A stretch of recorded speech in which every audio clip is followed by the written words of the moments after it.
Welcome to In a Tiny Garden on YouTube.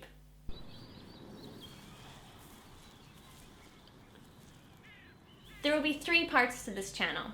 Firstly, a weekly propagating video where I'll show you what seeds I'm sowing, pricking out, potting on, and then growing on, either in a big pot on the patio in the tiny garden, in the tiny garden itself, or at the allotment.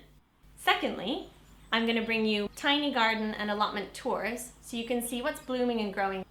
And then thirdly, and what I'm most excited about, is I'm going to travel around the UK and bring you videos from other growing spaces, including other allotments, small gardens, community gardens, specialist nurseries, and market gardens, the first of which will be from homemakers with a visit to Charles Dowding.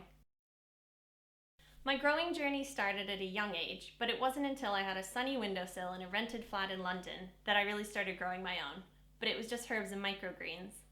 I moved to this 4x5 meter garden in 2014, and I got the keys to an allotment in 2018 after a 5-year wait.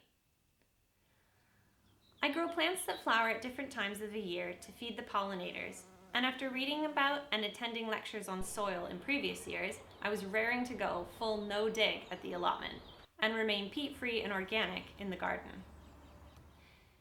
Due to the state of the perennial weeds on the plot, which had been left fallow for several years, only used by the previous tenant for a few chickens, I covered the majority over in membrane and only worked a few beds to start out with.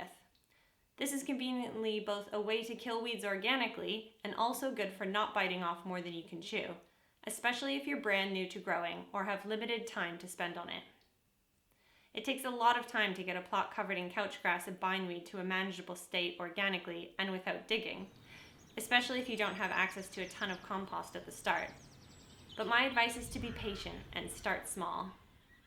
After that, I wanted to know everything there was to know about growing, so I enrolled in a horticulture diploma course in the evenings, and by the end of 2020, I left my career in the art world after a decade to pursue a career in horticulture.